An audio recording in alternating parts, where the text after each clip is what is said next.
السلام علیکم فرینڈز، کیسے ہیں؟ امید ہے آپ خیریت سے ہوں گے۔ میں ہوں صفدر عبد البصیر اور آج آپ کے لیے ایک پیغام لے کے آیا ہوں۔ آج کل پاکستان میں بلکہ ساری دنیا میں کرونا وائرس نے اپنی لپیٹ میں لے لیا ہے اور اس کا واحد حل صرف احتیاط ہے۔ اپنے خود بھی احتیاط کیجیے اور اپنے بچوں کو بھی، اس سے صرف اس لیے کہ آپ لوگوں کی حفاظت کے لیے سارے ادارے بند کر دیے گئے ہیں اور کچھ لوگ اس کو محض چھٹیاں انجوائے کر رہے ہیں، لیکن ایسا نہیں کرنا چاہیے۔ یہ آپ کے لیے بھی خطرناک ہے اور آپ کی فیملی کے لیے بھی خطرناک ہے۔ تو میرا پیغام آپ سب کے لیے، سب پاکستانیوں کے لیے ہے کہ آپ کرونا وائرس اس وقت تک آپ کو نہیں ہو سکتا، اللہ تعالیٰ آپ کو اس سے محفوظ فرمائے، یہ تب تک نہیں ہو سکتا جب تک آپ گھر سے باہر جا کر خود اس کو لے کر اپنے گھر میں نہیں آتے۔ تو کوشش کیجیے کہ جتنی احتیاط ہو سکے اتنی ہی ضروری ہے، اور اگر آپ باہر جاتے بھی ہیں اور گھر میں بھی اگر رہتے ہیں تو آپ تھوڑی دیر کے بعد ضرور اپنے بچوں کے اور اپنے بھی 20 سیکنڈ تک اپنے صابن سے ہاتھ دھوئیں۔ اگر آپ کے پاس کوئی ایکسپینسو صابن نہیں ہے تو کوئی ایسی بات نہیں، کوئی کیمیکل نہیں ہے تو کوئی ایسی بات نہیں ہے،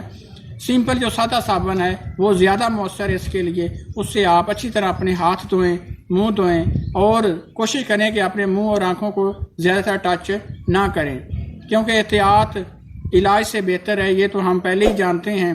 تو اس لیے لاپرواہی نہ برتیے، اپنے لیے، اپنے پاکستان کے لیے، اپنے بچوں کے لیے۔ امید ہے آپ اس پر ضرور عمل کریں، لیکن یہ آپ کی اور آپ کی فیملی کی حفاظت کے لیے ضروری ہے۔ Thanks for watching. اللہ حافظ۔